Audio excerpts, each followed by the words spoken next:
Yeah, no, thanks for meeting. Yeah, I guess what would be what do you think would be the most efficient in our time? Because I mean, I could just randomly pose questions or things, but I wonder what would be like the best structure for our conversation. I think random questions is absolutely the way to go. The Okay. randomer, the betterer. Alrighty. Great. Well, even I have your book pulled up too with highlights. What would be the best thing? Mm, mm, mm. I guess yeah. There's like high level questions and specifics. Maybe the first one I see here is a specific. I'm just trying to connect with. Okay, so in the ground rule number one, where you outline the ground rules of UPB, which by the way, let me even just say off the bat, right? Just to cards on the table, right? I think yeah, it's a very meticulous, well thought out system that I would describe like if you see a beautiful like skyscraper, right, and it has a functioning elevator, you got the HVAC, the plumbing. So the building works, and it's a better building than what other people construct.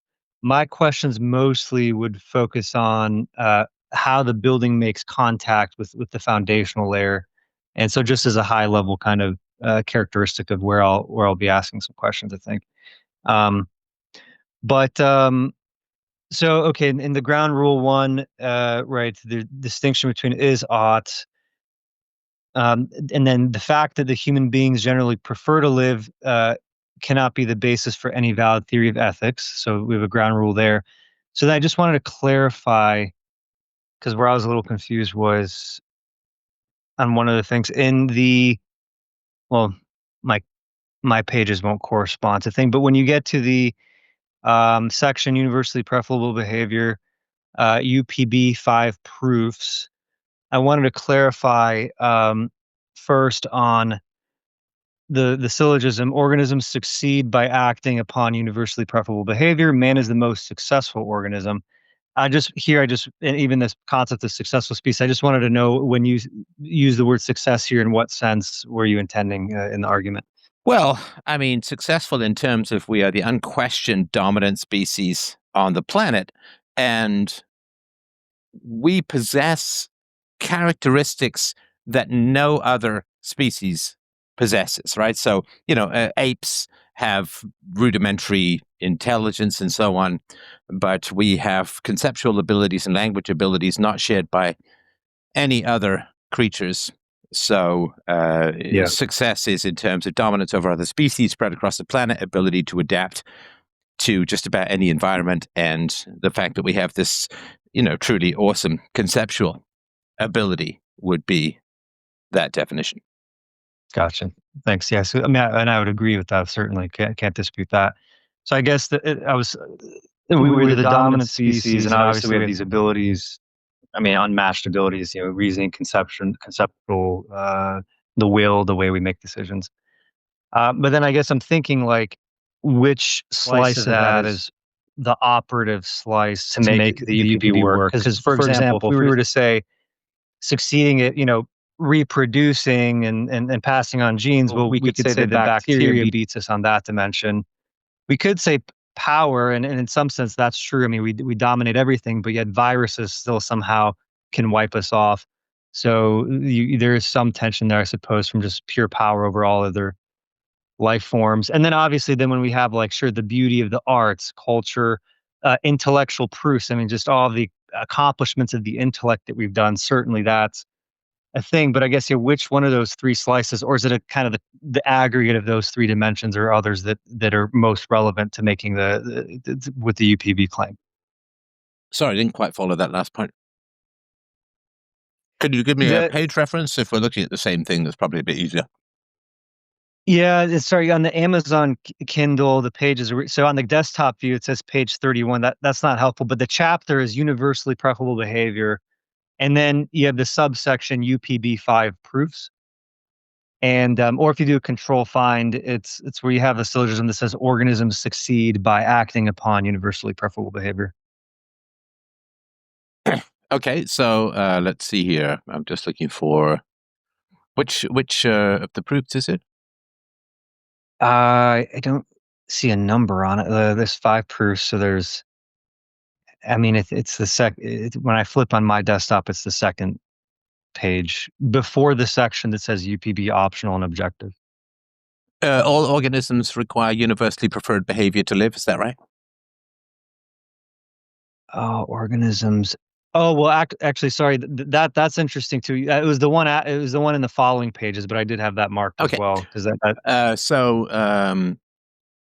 No. So organisms succeed by acting upon universally preferable behavior. Man is the most successful organism, therefore man must have acted most successfully on the basis of universally preferable behavior. Man's mind is his most distinctive organ, therefore man's mind must have acted most successfully on the basis of universally preferable behavior. Therefore, universally preferable behavior must be valid.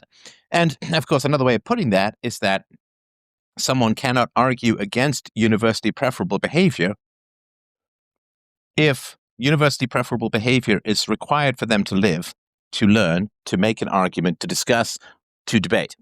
In other words, you can't get an is from an ought, but a debate is by its very nature an ought. So that bridge has already been crossed. So the ought doesn't exist in physics, of course, right? I mean, the fact that a rock falls down is simply a matter of physical properties and physical laws, for which there is no causality that we know of. If we sort of take religion out of the equation. But if somebody says you cannot get an ought from an is, they are making an ought statement. Yeah. And so once a debate is not an is, a debate is an ought. Language is an ought. Conversation is an ought. Life is an ought because you can't achieve and sustain life without pursuing universally preferable behavior.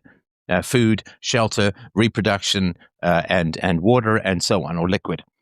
And so it's true that there is no ought in existence.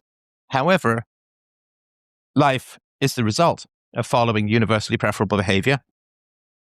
A debate is an ought, and language is an ought by its very nature. So life, debate, and language are oughts by their very nature. And so to deny universally preferable behavior is to deny that which is required for life, which if you did in any consistent way, you wouldn't be alive. If you deny UPB, the effects would be you're not alive. You're no longer alive, or you're not flourishing. You're not succeeding in the different dimensions if you deny UPB. Right, and of course, I think the premise behind that, which obviously I would agree with, is that it is good. It is good to be alive. It is good to succeed. That there's something good about that as opposed to not living. But not good in the abstract, good in the example of the person who is alive. Oh, sure. Yeah. I mean, you look like you're in your third or fourth decade. Is that fair to say? Yeah, I'm 32. 32, okay. So, of course, universally preferable behavior was first pursued by your mother, right? Yeah. I mean, she ate enough and kept herself healthy enough that you grew in the womb. She gave birth to you. She got up 3 times a night to breastfeed you or to feed you in some manner. And so your mother pursued universally preferable behavior in order to keep you alive. And then, of course, that burden slowly shifted from your parents to you as you grew. And then once you became an adult, obviously with some help, right, from your parents, you pursued universally preferable behavior. So your very existence marks a 32-year chain of absolute, not relative, not subjective, not somewhat, but absolute conformity to universally preferable behavior. If you tell me that I'm wrong and I say, oh, so you agree that I'm right, you would be annoyed. So even the language has to follow standard definitions that we both agree on. And of course, as you know, philosophy is a lot about defining terms. So for somebody to say, you can't get an ought from an is fine if you're looking at physics, but it is self-contradictory if you're looking at life. In other words, in the realm of physics, there's no ought. But in the realm of life, there is. Because physics operates independent of choice. In other words, there was physics around long before there was life and people. And so you can't get an ought from an is. If the is physics, I completely agree. But if somebody is sitting across from me as the pure result, and I'm not saying you, I don't mean this in any negative way, but if somebody's sitting across from me And their life and their reason and their words and their desire to get to the truth and their preference for reason over violence and their preference for good over evil says to me, you can't get an ought from an is. Well, if they're looking at the bare atoms, yeah, I get that. But we're not looking at bare atoms. We're looking at life and reason and debate and language, all of which result from universally preferable behavior. Yeah. Well, yeah. There's so you see a couple of things that spark my thoughts, right? And then all of which was from you. So I agree. Yeah, I mean, just process because you said a couple of interesting things there. So yeah, if I were to condense that, right, in some sense, right, any being that's alive comes, as you said, comes through a chain, and let's just say, without using the term for a moment, of decisions that were made whose effects were to promote, life, and all the good things, all of the good successes. So being alive, having a lot, I suppose, not excessive suffering. That these are the types of high quality choices that were made that have the effects of bringing us, to where we are here, right? To having a conversation, we're seeking the truth, we're discussing, and that comes from a chain of positive decisions made by the other humans that preceded us in some sense. Right? Well, and they're universal, objective, and absolute. I mean, let's take a silly example, right? So in order for you, or let's make it me, since it's a silly example, I don't want to use you because that's kind of prejudicial. So let's take my silly Okay. example, right? So I just inhaled. Now, if I wish to say something, and Lord knows I've been known to go on and on, but if I wish to say something, I must inhale, right? I cannot simply exhale and continue the conversation. Yes. And that's not subjective, because of course I need air passing by my vocal cords in order for me to be able to make sound, right? And so even in the act of saying something, I have to pursue universally preferable behavior for two reasons. One, if I don't breathe, I can't say anything. And number two, Yep. if I don't breathe, I'm going to die, right? What's it? 3-3-3, right? 3 minutes of air and you're dead. Or 3 minutes of no air and you're dead. 3 days of no drink and you're dead. 3 weeks of no food and you're dead. So if I don't breathe, so everybody knows that you have to breathe in order to live. And it's not subjective. It's not a preference. Yep. It's not cultural, right? It is biology rooted in physics. And again, the is-ought dichotomy applies to physics, does not apply to biology. Or at least when you said biology, I was like nodding my head, but then you said it is biology rooted in physics. That's where I was like, oh, well, so our need for oxygen is rooted in physics, in that oxygen is not alive. It has right, for us to be alive. Yeah. Oh, not oxygen, but yeah, air, like air, the nitrogen, the oxygen, and the apparently fatal levels of CO2 these days. But our biology is rooted in physics, in that if you even just think of calories in, calories out, the sort of energy consumption versus how much we burn, we need H2O, we need water, we need liquid. So that's physics, right? We don't just, like, obviously to reproduce, we can't mate with a rock, right? What was that? There was an old poem. When in days of old, when knights were bold and women weren't invented, they put their cocks between two rocks and walked away contented, or something like that. But okay, so you can't. I mean, I remember having a debate with a guy. I think his name was Thaddeus Russell. He was a professor who said he genuinely believed that it was possible that a woman could mate with a tree and have a baby. He was an odd fellow, to put it mildly. And then he's saying universe, that would be the end of his teaching career, but we don't. You would have to deny distinct natures between beings. Okay. Yeah. So to reproduce, we need people, but to eat, we can live off. Well, I guess we live off organic stuff as a whole, but for air, we need to breathe the air. The air itself is not alive. So, and the absolute nature of energy in and energy out, the absolute nature of us needing to oxygenate our cells and muscles, the absolute nature of needing air and water in order to survive. I mean, you can live without reproducing, but you can't live without air. And that's what I mean when I say biology rooted in Right. Okay. Got it. Right. Right. In that example, Bree, I just know that right. When we start talking about other moral rules or preferable behaviors, it goes a little, yeah, obviously you'd agree, it goes a little more than just the physics, but I agree with you. So I think what I would say there, because I agree with the method of performative self contradiction. So, right. I mean, just like the relativist who says there's no truth is asserting a truth. So it's just kind of nonsense, right? So Yeah, I so if agree. And somebody were for to say, sorry to interrupt, if somebody were to say to me, there's no such thing as universally preferable behavior, then I would say continue the debate without inhaling. right, And would right. they be And able so to do that? Of course not.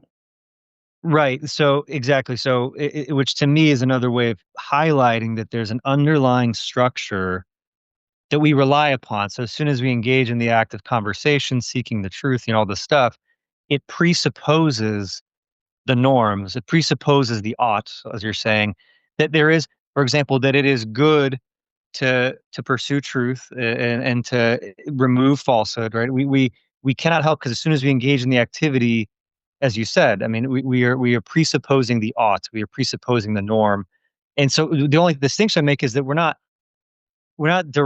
necessarily deriving it um, directly from an is in the sense that like we're just observing things. Like I'm watching, some some beings, some animals, or even humans and humans chatting.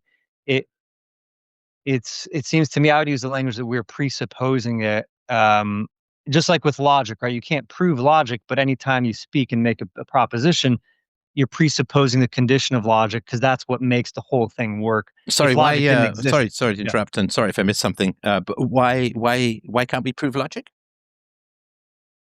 Um, because logic is a self-evident, like non-contradiction. It's impossible to falsify non-contradiction because the act of falsification itself relies on the principle of non-contradiction.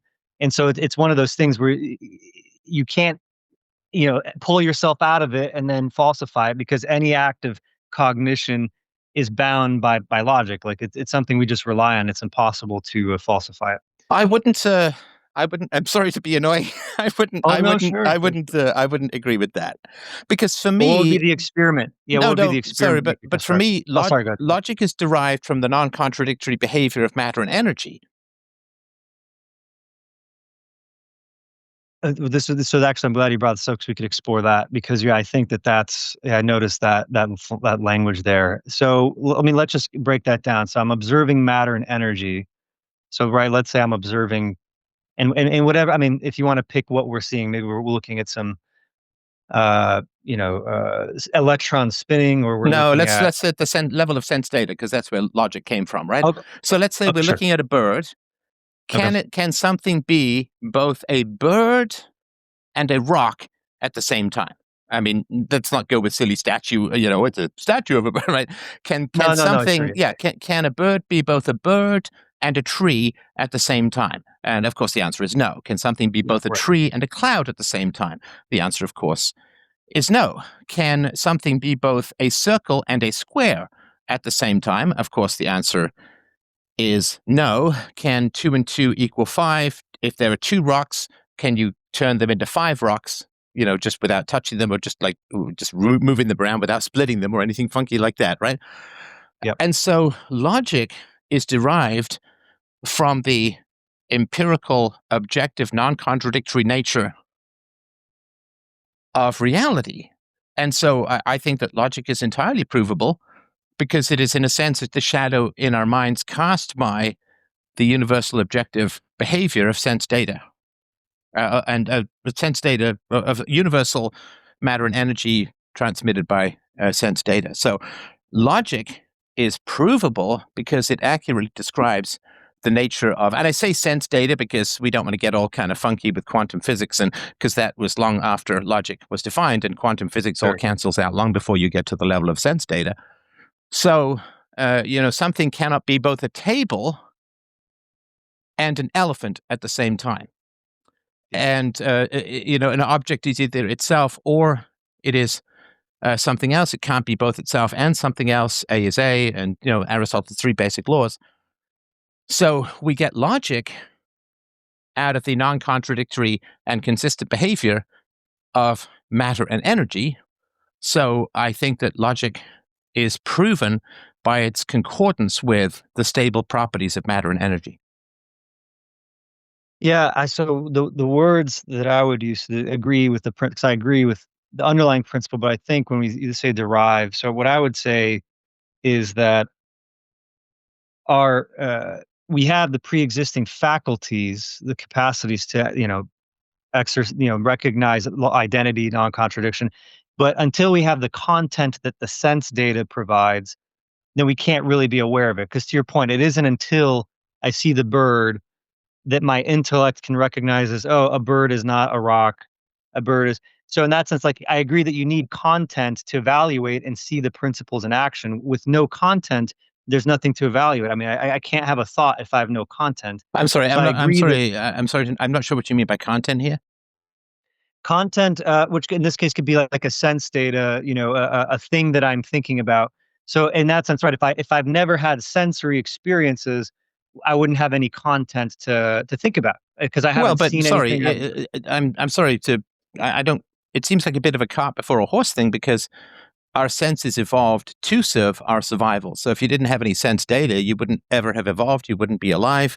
I mean, so life itself is founded upon the accurate transmissal of objective reality through sense data, because if you think you can hunt a cloud and eat it, you're going to die. You're going to run off a cliff and you won't get any nutrition. So saying, well, what if I didn't have any senses? It's like, well, there wouldn't be any organisms, there wouldn't be any life, certainly not human life, without at least a bunch of senses that corroborate each other and lead us to food and away from danger and help us figure out where the water is through hearing and feeling and taste and so on. And the sense of smell to make sure that we don't eat rotten food, or at least not too much. So when you say content, as if we can somehow take the human mind out of sense data, but the human mind has evolved of prior evolutionary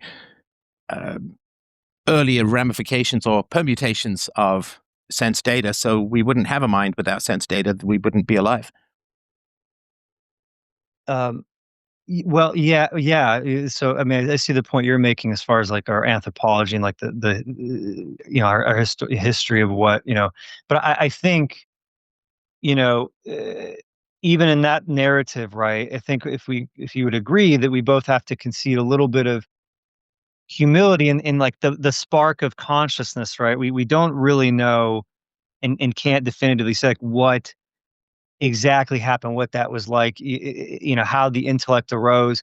We could right, like let's say um yeah, I mean I'd say the hard problem of consciousness, right? I don't think, it's kind of impossible to say exactly what it was like to go from non-conscious to conscious and then, describe in details that experience, right? I No, mean, but we know, sorry, but we certainly know that pre-human conscious creatures rely almost entirely on their sense data in order to survive.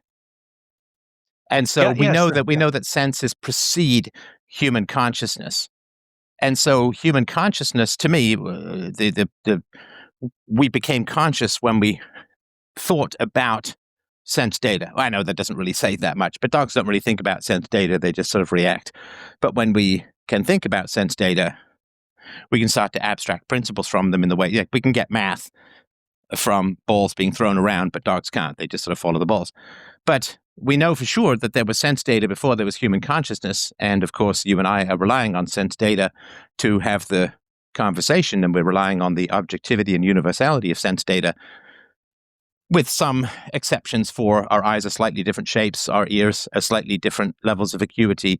You would be younger than mine, so you'd have slightly better hearing and so on. So, but yeah, we know for sure that human consciousness evolved out of sense data and still relies on it for the principles that we call reason. Yeah, I guess that's because I'm nodding my head, and then there's a couple phrasings that get in there Oh where I'm yeah, like, no, oh, correct let me. away. I'm not going to try and claim that I've solved the whole problem with one little speech. So yeah, go ahead.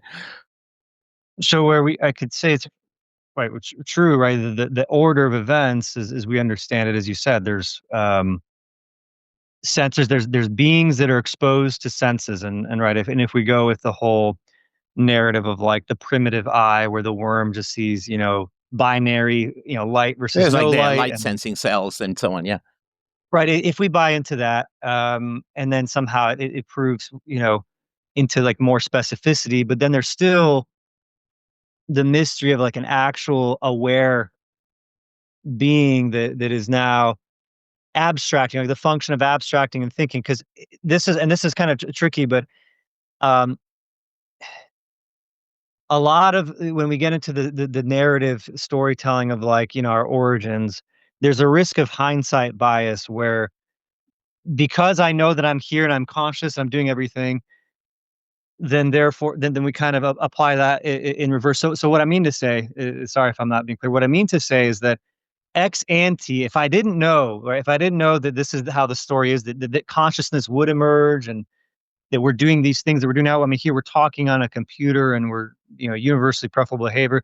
If I didn't know that that's how the story would turn out, a priori, before all that, it seems inconceivable to even predict that, you know what, you just throw enough atoms and light waves at some eyeball, and then eventually the magic's going to happen in conscious processes. And that's just it's inevitable. That's what needs to happen. Like without us knowing the end of that story, it just seems to be from a ex ante beginning of the story that there would be absolutely no reason to predict that you just shoot enough matter and energy at something and then thoughts will happen. Like Well, it of just course, I completely agree with you there, but that wasn't the topic at hand. The topic at hand was you said that we can't prove reason. And I said, well, yeah, reason is derived from the objective, rational, and universal behavior of matter and energy. So we can prove reason. In other words, we say there are these basic laws of consistency and non-contradiction. Where do they come from? Well, they come from the rational, consistent, objective behavior of matter and energy. And of course, we couldn't have life if matter wasn't stable, right? We couldn't have life because there wouldn't be enough predictability to eat, drink, rest, reproduce. Right? There'd be no stability in. I mean, we wouldn't even have planets. We wouldn't have. We wouldn't have suns. We wouldn't like. Behavior is universal and absolute and objective and non-contradictory and so on.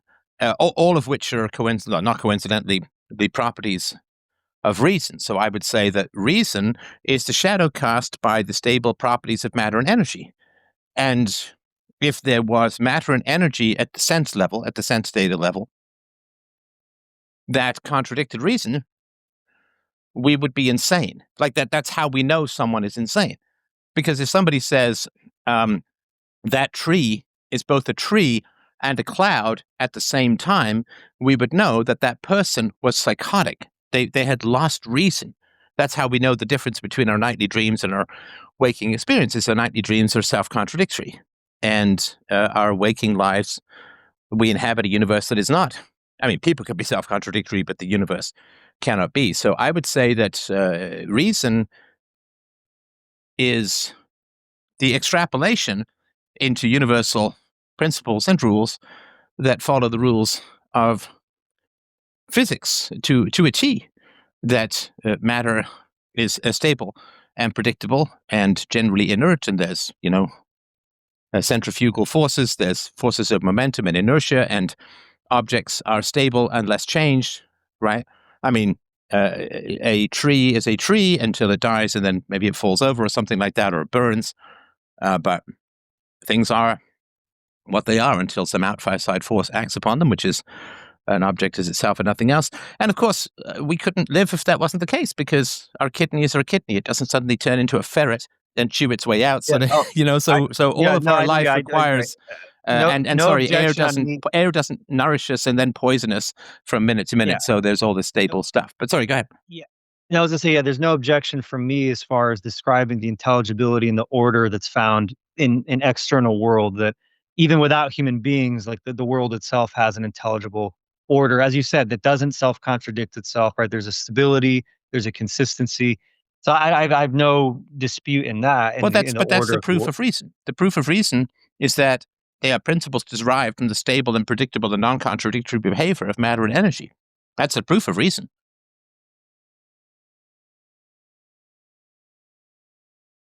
Reason that stable or derived. Um, I think, yeah, I mean, maybe I'll just have to No, get I'm back not to going to. you. I'm not going to agree to disagree on this one. I'm happy to No, take it's not. pushback. It's not Yeah. even. No, it's just. It's just a different with the language because I mean, you have a good choice in words, but I still feel like I'm not elaborating what I'm trying to say. So I'm trying to think of a better way to say what I would.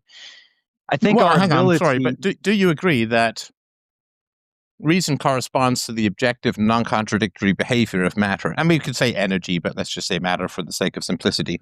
That a rock is a rock and not a rock and a tree at the Yeah, same I time. just think it's more than that. Of course, I agree that's part of it. The reason is what lets me see that a rock is a rock and a rock is not a tree. No, no, because animals know what rocks are before they have reason. Right, instinctive They just reflex. can't Right, they're define not them, reading.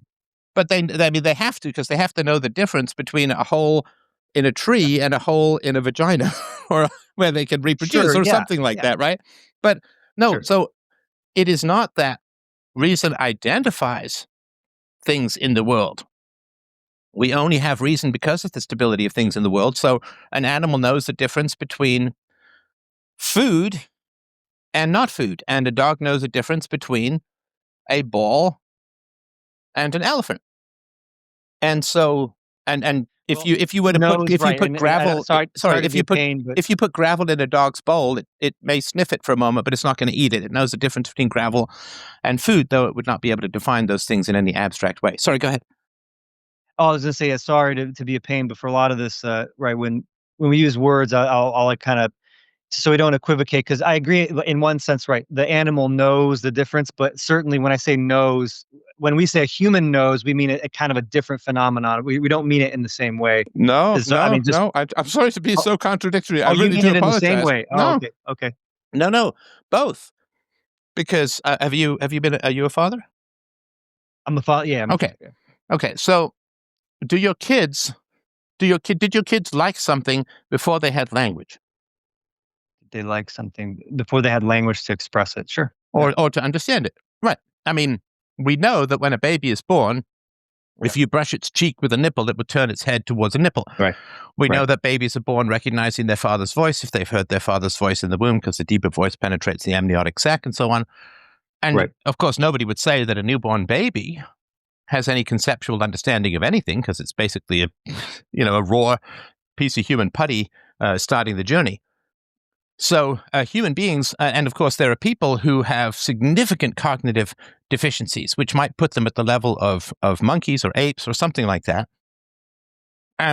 They still have preferences. They still like things. They still like going out when it's sunny and not when it's raining, though they could Sure. never describe things in those ways. So human beings, we start with a Yep. non-language understanding, Yes. an animal's in a sense, or a pre-animal's understanding or instinctual response to the world, and then we grow into our conceptual abilities over time. So I wouldn't say Yeah. that there's a huge. There is, of course, between you and I, we're having a conversation that monkeys could never do, but we also grew out of having understanding and knowledge and preferences. My wife was a mental health professional. She practiced psychology for many decades, and she studied child development.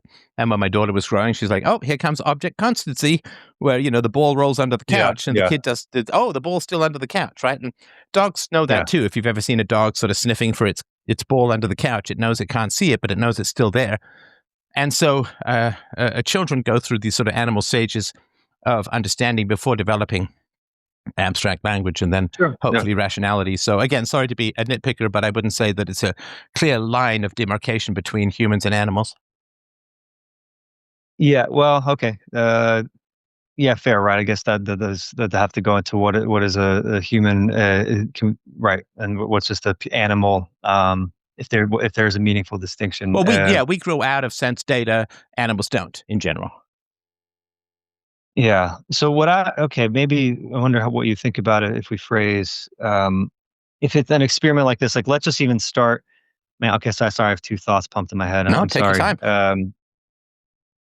The first, because I've thought about this. I've thought about this. What would be, let's say, what would the first moment of consciousness look like where you're aware of things and you can abstract. So in my mind, without a pre-existing faculty of logic, which again, I know this people, if you could just let me run with it for a sec, um, it would just be chaos and everything would be a sludge mess of stimulation. It's just like nonstop stimulation. But the fact I can perceive, a form of a rock and recognize it as such, and and that's different than the tree, and I can acknowledge that, like recognize that, not just data, but I can interpret the data.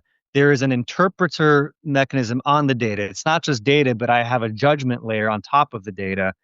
And to me, like that uh, judgment faculty, is a distinctive operation that's beyond just like raw observation, but rather there's like a judgment interpretive layer that would have to. It's just a precondition for making sense of anything. If I didn't have that interpretive layer, I couldn't make sense of anything. Well, and of course, but animals have that same too. I mean, the wolf has to differentiate between a rock and a rabbit, otherwise it can't survive. What? Well, right. So, okay. So one form of conception would call that the cogitative power, like instinctual? Because in one sense, we know what humans think, and we know under the box what it's like to do a syllogism, premises, conclusion. When we look at other animals, we just speculate and we look at their external behaviors and we try to make assumptions about what's going on underneath the hood. But in some sense, it's inaccessible. So the wolf does react like ouch, like hot fire. Any animal, they experience neurological stimulation, pain, run away. So that we see that behavior.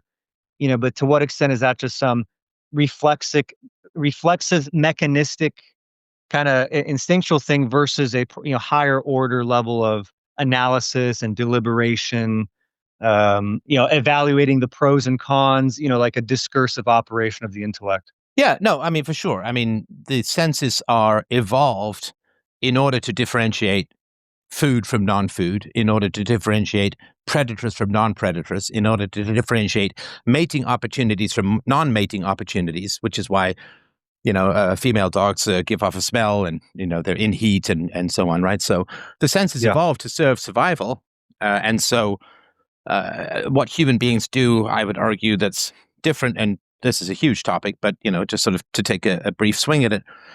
So we have the ability to extract essences from sense data that exist independent of specific items. So we have a definition of a Yes. tree that is not required. It's not required to be a specific tree. Now, but of course, when a wolf is hunting, it doesn't see a rabbit running and say, "Oh, that rabbit is slightly taller or wider or a slightly different shade," right? So it has a definition of a rabbit, but the definition of the rabbit is based upon patterns, instinct, and movement, which is what its senses have evolved to have it do. But it does not have an abstract conceptual definition of what a rabbit is, because that would not actually serve its survival. It only needs to get to the level of, that's a rabbit, not a rock. I like to eat them, and I'm going to chase it until I get a hold of it. But it does not serve the wolf's brain in terms of hunting the rabbit to have a definition of a rabbit. But for humanity, we have taken that leap to have the definition of a rabbit that exists for all rabbits, rather than, well, this is an instinct that has the rabbit. It's kind of like the rabbits I've seen before, so I'll chase it and eat it. Yeah. So that's okay. It's interesting. I just have to probably just think about it more. But I'm just curious, at least to put the bow on this point. Would you say, if let's say the wolf and the human, would you say that both have the same uh substance of senses, but the humans is like a supercharged version of the same thing? Or would you say that the human has extra senses that are just categorically distinct from the wolf? Or again, is it just what the wolf has, but just like max, turn it up by 100, just supercharge the wolf, and then you get the human's senses? Yeah, I wouldn't say so, because from what I think biologists have talked about quite consistently is that there are, of course, animals that have vastly superior senses to humans, right? I mean, as you know, the bloodhounds that are used to sort of chase criminals who don't cross That's true. rivers or Yeah, something right. like that. So there's just about every sort of kind of animal has some senses that are superior to humans. If I were to, and again, nobody knows this sort of bicameral mind explosion thing, but I would say that there was some human being somewhere in the distant past who decided to stop being reactive. Mm.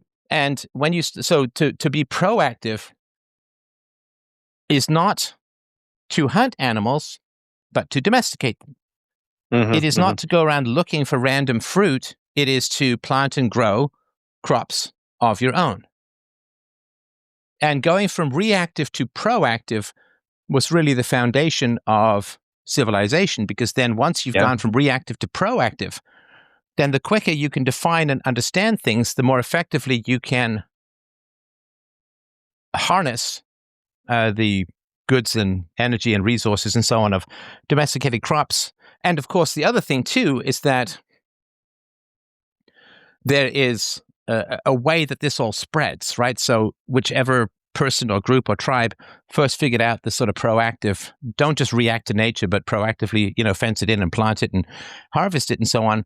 Well, they could have a much bigger army, right? Army marches on its feet, right? Sure. So Yeah. they can get Better. Yeah. they can get better weapons. They can have bigger armies, and so they will generally go around and kill the men, rape the women, and spread the sort of more advanced genetics that way. And that's sort of been the step upwards. It's a pretty bloody business. What war didn't do, winter finished, right? In that if you have to plan for winter and you haven't planned for winter, you tend not to make it. So I think that this going from reactive, wolves generally are reactive. So wolves will go hunt for sure.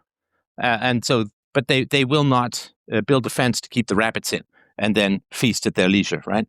But human beings do. And I think that was going from reactive to proactive. Whoever came up with that bright idea was the founding of us all. Yeah, no, I think that's a really powerful frame. It's just a nice way to say it, from reactive to proactive. But I suppose, right, even in that snapshot story, that there's someone who decided to be proactive. It's still, to me, and maybe that's just part of the mystery, right? That's why we're still exploring. Or they just had the genetics, right? I mean, they just had some random gene that amped up their intelligence. Because we know that genes like this, IQ, as we know, is highly hereditable. And I think that somebody just had a mutation that just gave them, relative to everyone else, just a giant brain. And they managed somehow to circumvent the primitive, because, once you get a tribal narrative, once you get ancestors, you get gods, then you get a lot of cohesion, and people are willing to die for their beliefs in a way that animals aren't. And so it's a very powerful thing to spread. But I would imagine it was just nature's just rolling the dice, and someone happened to get, 20 20s in a row on 20-sided dice and got the high IQ, and then sort of were able to organize their society. And, maybe they were that they had more wives because they had more resources, because they first figured out to domesticate the animals, and why don't we just build a fence and keep the cows here rather than just go and wander all over hell's half acre trying to find them.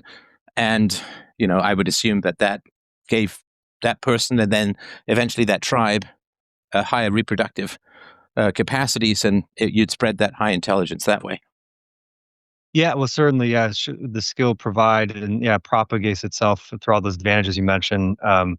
It still just seems mysterious. It is, and we'll never know. Yeah, we'll never know. I would say the step to go from reactive to proactive is not just like go from IQ of 10 to 11 or 12, right? It's it's like advanced planning and future. It's just a whole categorically like different thing. Like it's a new ability. It's like being born with wings all of a sudden when your dad didn't have any wings, and you're like, well, I don't. No, I'm sorry, because wings are a whole it's just more of the same. Wings are a whole different thing, right? So, well, I used the gross. Yeah, it's a gross, but I mean, like, because it's not just extra neurons. It's not like we went from like 1,000,000 neurons to 1,000,001, and then all of a sudden proactivity happened, right? There's something like, it's not a scale. I'm sure you know this, that they can trace back blue eyes to one guy. One guy had the blue eye mutation, and he was, so hot, baby. That's, he just produced a whole bunch of people with blue eyes, and then they were considered very attractive, and they were so it just take like one mutation, like blue eyes, and there's now millions and millions of blue-eyed people across the world. So I mean, we know that if it's attractive and appealing enough, or provides enough resources, and certainly going from reactive to proactive would. I mean, just look at like more reactive tribes. Like the indigenous population of North America, I mean, they did some farming and so on, but they still basically just wandered around after the buffalo and attacked each other randomly. But the more proactive Europeans, came and kind of won, right? So that's a way that those genes would kind of spread throughout history. But sort of going back to the original point of like, yes, you can prove reason by saying reason is derived from the objective properties of matter and energy. Every law of reason follows the behavior of matter and energy, or is derived from the behavior of matter and energy. So if I were to say, write up a business plan and say, I'm going to both expand in China and shut down my operations in China so that I can both make and lose money simultaneously, the investors would wonder how I managed to get past security to have my mad ravings in their boardroom, because those are impossible. And in the same way, if you were a physicist and you were to say that gases both expand and contract when heated, and that water both raises and lowers when you put an object in it, that person would be considered insane, because those two things are the same principle. So all of the laws of logic follow the behavior of matter and energy, and that's how logic is validated. Because otherwise, logic is just it's just basically a convenient lie that we agree on. And it's not that. Yeah, or it's part of our operating system, which is good. But yeah, I mean, I guess, and because do you have maybe like 15 more minutes? I just want to check, because I love this love convo, man, and I really appreciate these arguments, and I think we're having a good brain spark. So yeah, let's do it. Oh, thank you. Okay, yeah, because oh my gosh, it's like I have so many things, but I know we could just have, we can't eat the full elephant all in one go. Yeah, we can do it again though. No worries. Anyway, go ahead. Awesome. Yeah, so what I would say is, okay, so when we say reason is derived from stable matter energy, to me, right, I would say, because I would say humans use reason to make the claim that reason is derived from matter energy. Like, to me, like, I can't even to even process what you're saying, or even to believe it, to say, hey, reason is derived from matter and energy. I'm using reason. So, to me, like a proper, let's say, empirical or scientific thing, you always have the null hypothesis and the counterfactual, the control group. But there's no control group in like, the opposite of reality, right? Sure, there is. No, there is. Sorry to be so annoying, and I could be wrong. Right. Well, because a rock is not a tree. That's what I'm saying. Because I mean, that's a rock is never a tree. Like, that just cannot ever be the case. If you find self-contradictory behavior in matter, then you invalidate reason. But you can't, and you won't. So, if you find self-contradictory, because we don't find self-contradictory behavior in matter. Yeah, well, but could we even recognize, what would it even look like in theory? I can't even imagine. It's easy. It's easy. It's easy because I'm sorry to be annoying, but it's easy because it happens every night. Every night you go to sleep and dream crazy things. When you dream. I had a dream last night about my father. I was chatting with my father. The man's been dead for 4 years. Yeah. So there's a self-contradictory entity, right? My father is worm food, and my father is sitting across in an armchair chatting with me. It's like those things are impossible. He cannot be both dead 4 years ago and talking with me in an armchair. So there's an example of contradictory behavior of matter and energy. So I know that's how I know it's a dream and not real. So go ahead. Well, that's how you know it's not a dream and not real. So you said, well, I can't conceive of contradictory behavior. It happens every night. Sorry, go ahead. I was going to say, to me, that's like a specificity and definition. So if it's the general claim of my father is dead, my father is alive, then those can't be true at the same time. But of course, the reality, as you just described, right, is like, I have a dream state, of I perceive and interacting with my father, but then I've also perceived his gravestone. I have memory of burying him, so therefore my dream, my other thing must have been a dream, right? Because my father can't be alive because I saw him die, or Yes, right. So and my point is that when you say I can't conceive of contradictory things, so that is a dream that contradicts reality. But I'm sure you've had a dream where, I mean, I'll just think of one I had a while ago. So I'm walking down a hospital corridor. I open it up, and it's the kindergarten that I first went to school in. okay, Now, yep. the kindergarten It's I like, why first is went there a to school kindergarten in in the hospital? was not in a hospital, right?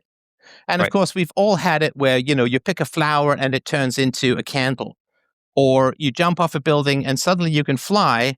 But then when you think about flying, suddenly you can't fly and you fall. And right. So here's all of the contradictory behavior of matter and energy. We experience it every night. And of course, if reality were that chaotic, we wouldn't have any laws of logic because nothing would have any stable consistency in behavior. Yeah, that's interesting. Well, all right, so if I just stick with even this in my mind, what you said, like the flower turning into a candle or vice versa. And so would that falsify logic, or would that just falsify, like, let just hypothetically, right? If I had this thing, and let's try, if it's a candle and then it turns into a flower, would it violate logic, or is it violating my understanding of what the physical laws are? Because my understanding of the physical laws would be like, that should be impossible. That No, it makes would it like, violate logic. But the reason that it can't happen is that the behavior of matter and energy is not arbitrary or random. And objects don't just magically change their own properties and behaviors, right? I mean, but you in think of Medusa, right? She turns and looks at someone with her snake hair, and he turns into stone. And well, flesh cannot turn into stone, right? Even if we look at it like, well, it's not flesh and stone at the same time. Flesh cannot turn into stone. I assume that this was just a myth that came about because they came across a bunch of statues of warriors somewhere, and then there was a woman with wild hair nearby, and they just said, "Oh my, she turned them into stone." Sort of superstition stuff that happens. But uh, if I'm holding a flower and it turns into a candle, then I have been dosed with a drug because flowers do not turn into candles and vice versa. They do not do it. It will never happen. It can never happen because we couldn't be alive if it ever did. There could be no universe. There could be no planets. There could be no suns. There could be no stable kidneys. There could be no evolution for 4 billion years if matter and energy randomly changed its properties. Then we would not. So the fact that we're here proves that matter and energy is stable. And therefore, it proves that logic is universal. And logic describes the behavior of matter and energy that vastly predates human consciousness. When you say we can't prove logic, it'd be like our existence proves logic because logic is the abstraction of the stable properties of matter and energy. And that's the magical way that we wake up every morning and we don't think we're going to sleep, right? We wake up and you say, wow, that was a crazy dream and all of that, right? Because in our dreams, things do change properties. We are old and then we are young. We are tall and then we are short. We can fly and then we can't fly. Objects, we pick up a frog and it turns into a bunch of rose petals, and then we throw it and it turns into a dove. And right, and this is what magic does, of course. Magicians and so on, they just mess with our sense of reality and so on, which is fun. But the reason it's fun is because we know it's impossible. So trying to puzzle it out is interesting. But yeah, logic is validated by our existence. I mean, we couldn't, if matter and energy weren't stable, the sun wouldn't be burning for 10 billion years and we wouldn't have had the chance to evolve. Yeah, I mean, yeah, I mean, because you said at different points, right? And then it's like from a minute ago, and I was thinking about that, and I mean, because then, right, so then I'm trying to think which one to respond to. But I mean, yeah, I guess I did want to ask you something else, but I guess just to land the plane on this one, yeah, I think the reason why I know a candle can't turn into a flower is one, I've never observed anything like that. Plus, the totality of the body of knowledge and all the science we've done, you know, we've done millions of experiments, and even though the experiments are on different topics, maybe someone's studying a bird, maybe someone's studying water molecules, maybe someone, even though the specifics are different, the common thread in all those experiences are right, that there's at least some stable property to matter in general because everything is composed of matter, and Well, we've but never I would seen. also add to that the universe is 13 billion years old. The Earth is, I don't know what, 6 billion years old, and life is 4 billion years old. And we could never have evolved. We could never have evolved to Yeah, without understand the some regularity. universe if the Yeah. universe were not stable. I mean, just think of everything that I agree. occurs at No, the no, I agree. cellular level, I at the don't genetic level, at the double helix level. Everything I has to don't be dispute stable. that. Yeah, so we Yeah. don't have to look. It's not, well, all the scientists and this and that. We can simply look at the fact that there's absolutely zero possibility that we would be here if the universe wasn't stable. So it is all of our own personal experiences, our collective experience, but the fact that we're having these experiences or these questions at all must be certain proof that the universe has been stable since its origins. Think of all the stable Oh, I properties agree. of matter and energy that were I required to have no simply form dispute the there. solar system and the sun and the Yeah. planets and so on. So we know that it's stable and universal, and reason is hooking into the most fundamental properties of the universe. And the reason could be invalidated if matter behaved in self-contradictory or arbitrary manners, but it will never be Yeah. that way because we could never have evolved if that was even the remotest possibility in reality. Sorry, go ahead. No, yeah, I completely agree. I mean, yeah, definitely don't need to persuade me on the stability of the universe and all that for sure. I agree. And you're right. I suppose other people might phrase it as that our sense of logic is a participation in the higher the logical structure of reality itself. And so we are It's not a participating. participation. I'm again sorry. It's not a participation because we can't change it. We cannot will a Oh, so candle I to don't mean it become a voluntary. flower. I'm not saying participate in a voluntary sense. I'm saying that we inhere, we somehow, like you're saying, we're kind of attaching to that. I don't mean like I'm choosing to participate. I don't mean it like that way at all. I mean more like just like the moon participates in the light of the sun, right? I mean, like that's what I mean. The moon isn't Okay, making yeah, a I got it. voluntary Yeah, choice. okay. So yes, but it is not. It is not willed. It is not voluntary. It's not arbitrary. Yeah. Logic is, and so yeah, logic is. I mean, logic literally is life because if the universe did not behave in a logical fashion, we could never have evolved. So, so the fact that we exist is the most foundational proof of logic. But we can also go to our empirical experiences as well. Yes. Got it. Well, okay. I guess, yeah, it's funny. I wasn't even anticipating we would dive into this, but I guess maybe Well, you had to for bring up logic being unprovable, I so had to. Well, that's, yeah, right. Wouldn't be a philosophy discussion then, would it? right, right. No. Um, oh man. Okay. Well, I guess maybe last thing for tonight. I mean, like I said, I could go forever, but I also know it's late for you. And but I did. So back with UPB, one thing I would love to hear your thoughts on, and if I could first elaborate is, I mean, this is connected. I'll get to the exact question, but so first of all, I think what's interesting is the idea of using, like, I see what you're doing as far as you have physical laws and you go back to the rock falls, it doesn't go up, the rock doesn't go up, it goes down. And then in some sense, by metaphorical equivalence, in some sense, right, you're saying, well, we should see that with moral laws. And and then you get into kind of the synchronous performance test, for universality, which in physics, right, that's what you would do. But so I wonder, so I guess first of all, I wonder if there's, to what extent can we, would that be an appropriate one-to-one reference, or is it a category error? Because what I mean is that with a physical law, it's what must happen. The rock must fall. It doesn't matter if I want it to do something differently. It must happen. Whereas when we get in the category of moral norms and things, it's what you should do, what you ought to do. But people can obey or disobey the rule. If someone murders someone, they still murder them. It's not like with the rock. I can't make the rock fly up. The rock will go down. So yeah, so A, that distinction, curious your thoughts, and B, specifically in your tests, because you run through all the kind of core, murder, theft, rape. And it seems like the experiment you kind of simulate is that if you can't perform this simultaneously, then therefore it's not universal. So it's like a universality in terms of synchronous performance. I was just curious what was the basis of that kind of method that you were applying. Okay, so to differentiate between, and it's a great point, between physics and free will. If a man pushes a giant rock off the top of a hill and it bounces down and crushes your car, obviously you're not angry at your car, you're not angry at the rock, you're not angry at the hill, you're angry at the man who pushed the rock. Is that fair to say? Yeah. Okay.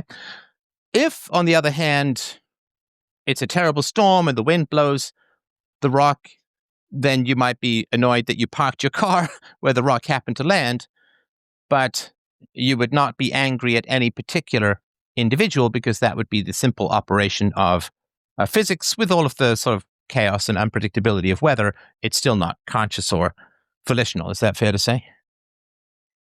Yes, and just for me to kind of elaborate, thinking through this out loud. So the difference is that on the one hand, I say it could have been otherwise. Now you could say that with the storm too, but at least with the agent with an intellect, he had an idea, he had understanding in some sense, like pushing rock, whatever. So yeah, the category of blame or anger, responsibility, culpability, all that stuff assumes agency and action and choices and thoughts and deliberation. Whereas a storm, I mean, be angry, it just seems nonsensical. There's no decision making behind the storm. So what's there to be? Yeah. Right. Right. So saying that there is preferred behavior is indicating that we have the capacity to choose something that is preferred versus unpreferred. Yes. Unlike the rock Yep. that's just bouncing down because the wind pushed it over or something like that, it doesn't have any preferred or unpreferred behavior, right? And so saying that morality is not physics, I mean, obviously is perfectly correct because it's a different category. Physics describes that which is non-volitional and is not preferred, but simply is, whereas morality describes things that are volitional, and it's the examination of what can be universally preferred. The fundamental job of philosophy is morality because it's the one thing that philosophy does that no other discipline is centered on, right? Biology is just centered on life, geology on rocks and minerals and so on, and physics on matter and energy and so on. But moral philosophy is the foundation of it. Now, of course, there's philosophical elements to those other things, particularly the scientific method, because it's an epistemological approach.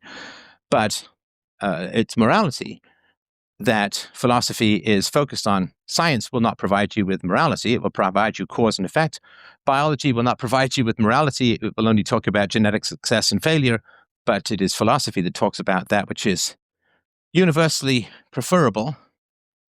And it can't talk about universally preferred because that would be past tense, right? And not everybody prefers everything all at the same time. So it's preferable as in the future tense. What should we prefer in our virtue? So the question at the beginning of the book is, people will say, well, there's no such thing as universally preferable behavior, which is why I sort of proved that your existence and you engaging in a debate and you using the correct language all accepts that there is universally preferable behavior. So then the only question is not, is there such a thing as universally preferable behavior, but what is it? And if people say, well, there's no such thing as universally preferable behavior, they're actually acting on universal preferable behavior. You should not say that there is things that are true, that are false, and so on, right? So then the question is, okay, well, what is universally preferable behavior? And it cannot be something that just people like to do, because if everyone already liked to do the same thing, you wouldn't need a system of morality, right? You have to be for things where people can choose badly.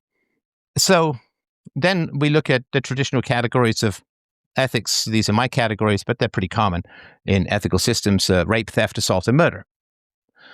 So then we say, okay, can rape, no, let's take theft, it's a little less volatile. Can theft be universally preferable behavior? And if the proposition that theft can be universally preferable behavior immediately self-contradicts, then we know it's false. Any proposition that immediately self-contradicts, we know is false, right? Yeah. Okay. Any propositions? Yeah. Yeah. Yeah. Sorry, go ahead. No, listen, if there's something you wanted to add to that, I'm going to monologue myself into the grave. That? I just want to can you repeat that exact sentence last thing? Any proposition or argument that immediately self-contradicts is invalid. Yeah, if it, right, and in this sense, right, when we apply to morale, in what sense does a moral rule self-contradict? But yeah, any proposition of logic where you, sure, Yeah, yeah, so if I say all men are mortal, Socrates is a man, but Socrates is immortal, then that's a right, self-contradiction, and therefore it's invalid, right? yeah. So can theft be universally preferable behavior? Well, theft, of course, is the unwanted taking of someone else's property. Can we agree on that? Because there's times when you want people to take your property. Please take my garbage away. I've got this old couch. I've left it on the front lawn with a sign that says, take me. So there's times when we want people to take our property, and that's not theft, right? Yes. Okay, so, and of course, for a woman or for a man, there's times when we want to make love, and it's not rape. Rape is when we really don't want to and we're forced, right? So, Right. so if we say theft is universally preferable behavior, stealing is universally preferable behavior, we have an immediate self-contradiction, which is this. If stealing is universally preferable behavior, then everyone must want to steal and be stolen from at the same time. Because stealing Because is you're universally saying preferable behavior. Sorry, go ahead. you're saying that if you want to steal to be consistent, you should be okay with others stealing from you. No, not just okay with it. It's universally preferable. Oh, that it's good. You should think that it's good. It's good that other people steal from you. If it's good for you to steal from others, it must be good for others to steal from you. Okay. Or you must consent to that. Right? Is it possible to want to be stolen from? No, because the definition of steal is unwanted. Right. Yeah. So it is impossible for stealing to be universally preferable behavior, because that would mean that everyone was meant to steal and be stolen from, but the moment you want to be stolen from, it's no longer stealing. It's no longer theft. So it's impossible to fulfill. And in this case, because we have to assert, rightly so, an equality of persons. So I can't have a special rule just for me because that's not a universal. That's the U in the rule. UPB, is it has to be Yeah. universal. And if we look at murder, is it possible that you want someone to kill you? Do you want? I'm trying to think. Well, I'm just trying to think in the non-suicidal sense. If you want someone to kill you, not while remaining alive. Well, no, it can be possible because there are people who sign up for euthanasia. Oh well, yeah, that's what I'm. Right, that's what I mean. That's what I'm thinking. But it sounded like you were. Sorry, maybe I was just assuming what the answer was. So, No, okay. want someone to murder you is different. Murder is unwanted killing. Okay. But it is possible to want someone to kill you. Is it possible? I see. To want someone to assault you? Because assault also has an unwanted component in that word, right? And you might be some weird kinky guy who likes someone to thrash you with the beat me, eat me licorice whip. I don't know, or whatever, right? Some S&M 50 Shades of Grey nonsense or whatever, right? And of course, there are other times where you go into a situation where you have fully accept that you will be beaten, such as a boxing ring. Right. So assault is the unwanted physical violence against someone else. So right. So basically, your question is it possible to want an unwanted behavior? And is really the formula, right? That you're behind all these things, right? Yeah, is it possible to want an unwanted behavior? If it is impossible for rape, theft, assault, and murder to be universally preferable behavior, then they have to be wrong, both logically and therefore morally, since we're talking about morals. Logically and therefore morally, because a moral rule, like go murder people. Well, no. It would be can murder be universally preferable behavior? No, anything that is asynchronous. In other words, one person wins and the other person loses is impossible. In other words, if I were to say it is universally preferable behavior for everyone to give everyone else $1, well, but you'd have to be receiving $1 as well. So that's asynchronous, right? One person has to be on the receiving side. So where you have asynchronous behaviors, they cannot be universalized. In other words, for one person to do the behavior, the other person has to do the opposite, or at least not do that behavior. And therefore, it cannot be universalized. So rape, theft, assault, and murder cannot be universalized because they're asynchronous. They are unwanted by the recipient, and therefore they cannot be universally preferred. Does that make sense? Yes, it does. And I wanted to look at with the word universal. I remember it was just because I agree with that. At the same, I think I mean, I agree with what you just said here. I think I'm just with the synchronous thing. Where did I put it? I highlighted Let me it. give you another example. Do you play any racket sports? I used to do table tennis kind of Table stuff. tennis. Okay, so in table tennis, we have one in my basement. My wife and I love to play. So in table tennis, one person serves and one person receives. Yeah. Right? Can both people receive at the same time? No. Right. Obviously. Right. So that's asynchronous, right? One person has to serve and the other person I has to understand the receive. definition. I'm just wondering what I'm still trying to get back to why.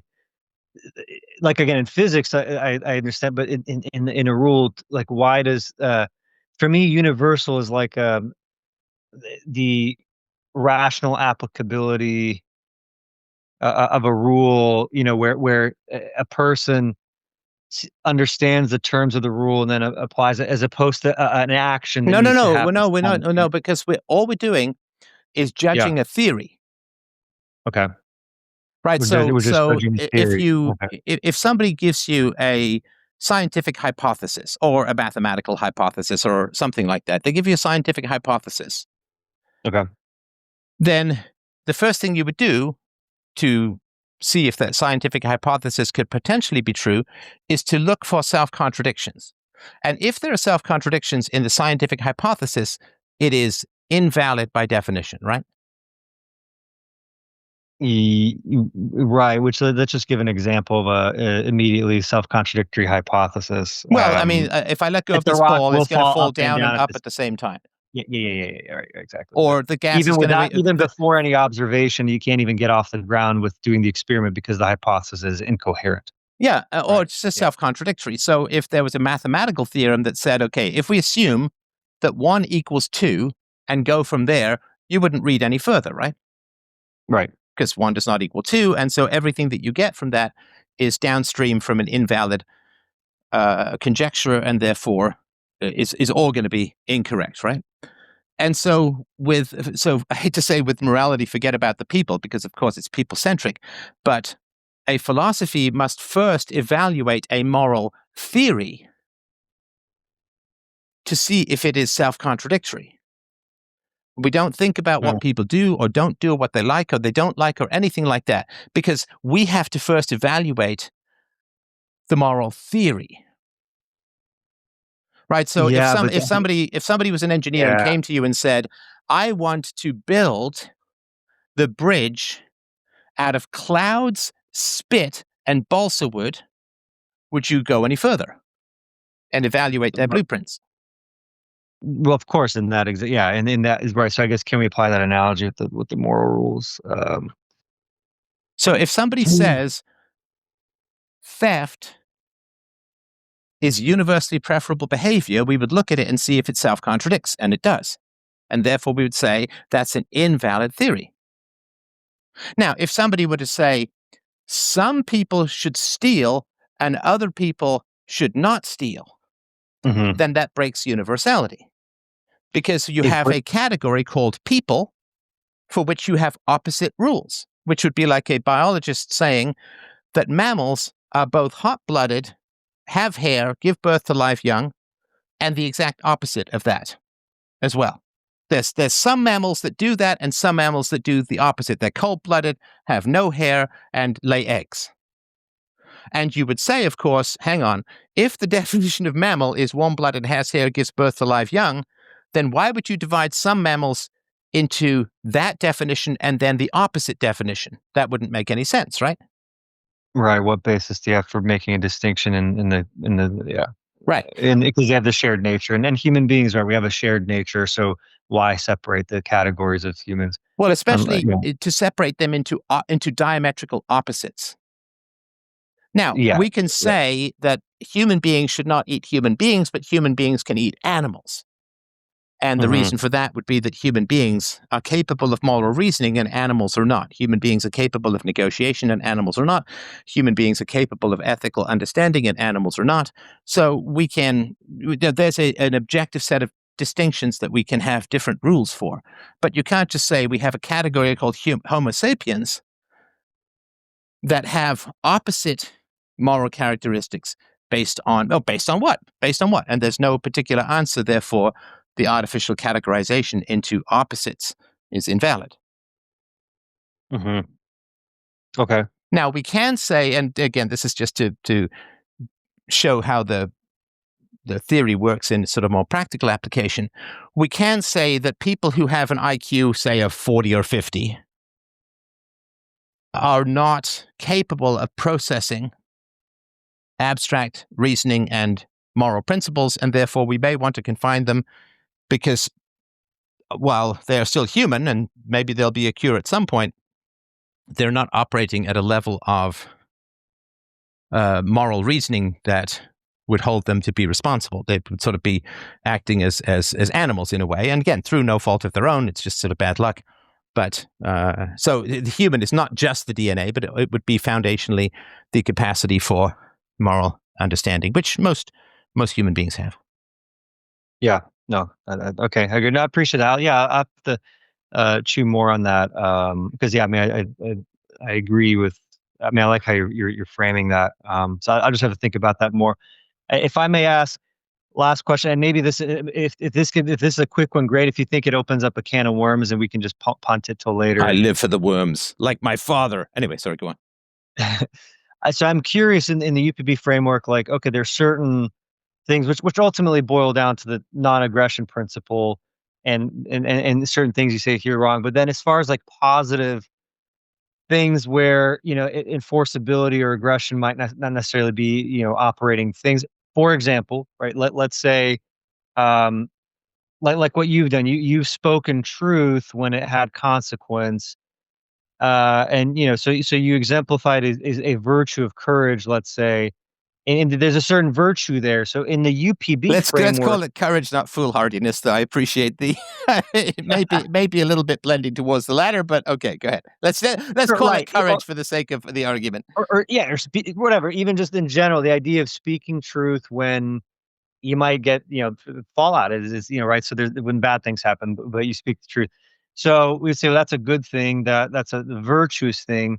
I guess if it's an easy answer, if it's a longer one, we can save it for later. But yeah, if, what in the UPB, how can I say, yeah, that is virtuous because, because UPB passes the test of UPB, I can say that is a virtuous thing going on. Sure.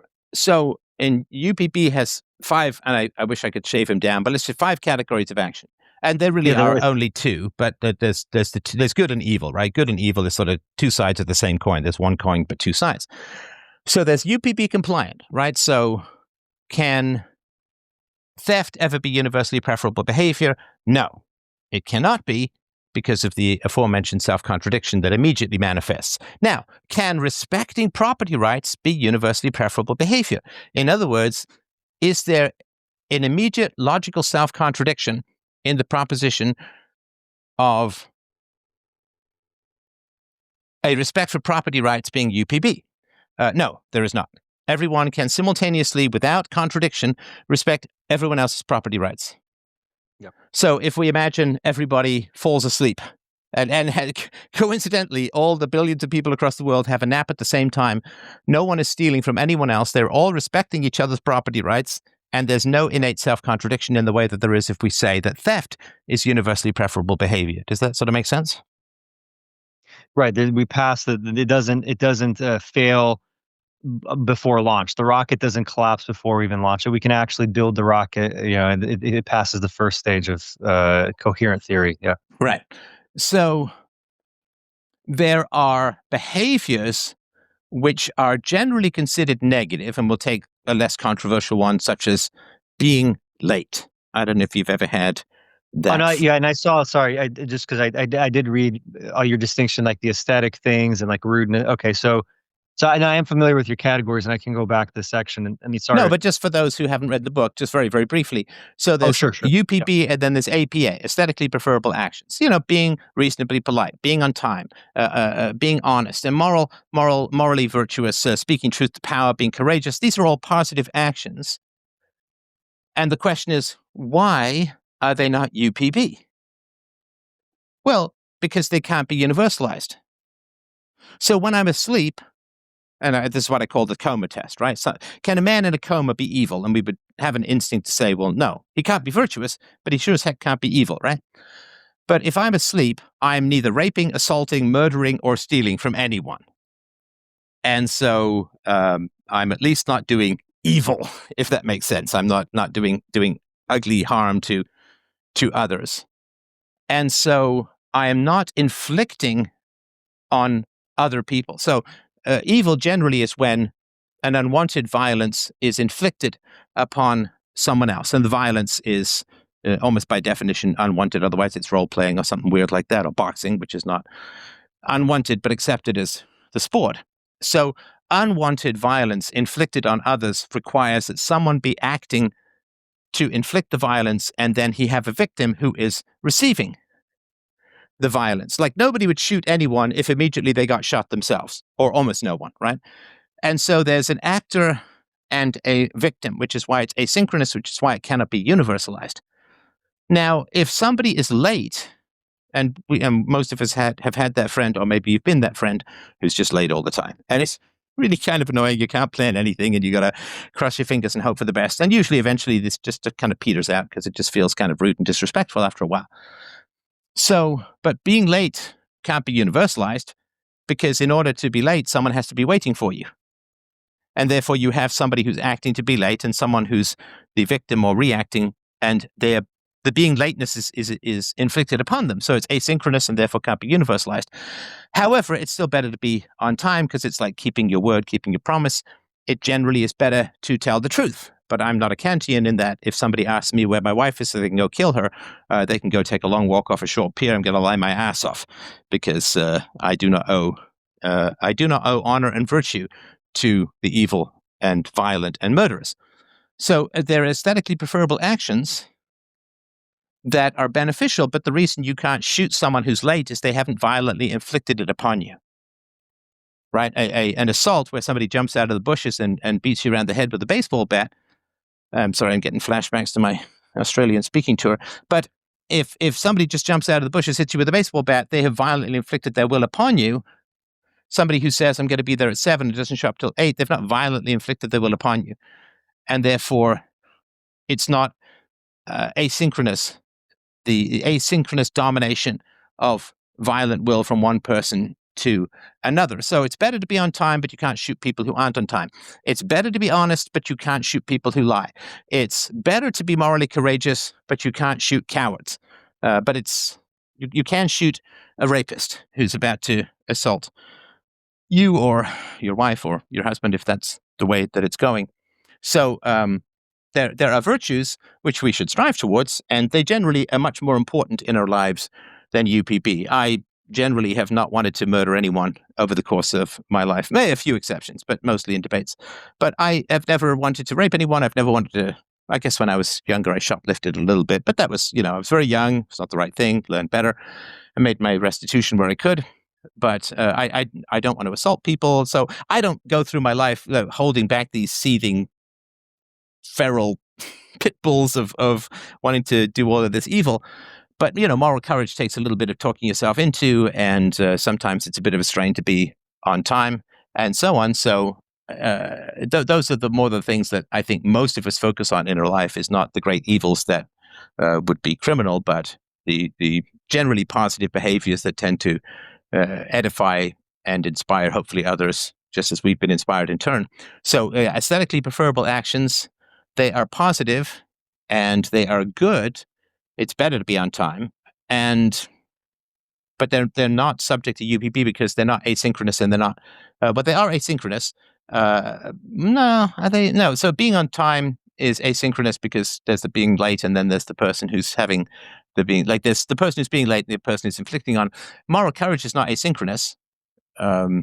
because it's just a sort of singular action, but neither of them are violently enforced upon the other. And you can't have a UPB compliant anything that's violent enforcement of will, because that's asynchronous. One person gets their way, the other person gets subjugated or beaten or is acted against, and therefore it's asynchronous. But APA would be the general virtues that this is better to do, but it is not in the same. It's not in the category of good and evil. It's the category of better and worse, or nicer or less nice, or I think better and worse. It's better to be morally courageous, but not too much.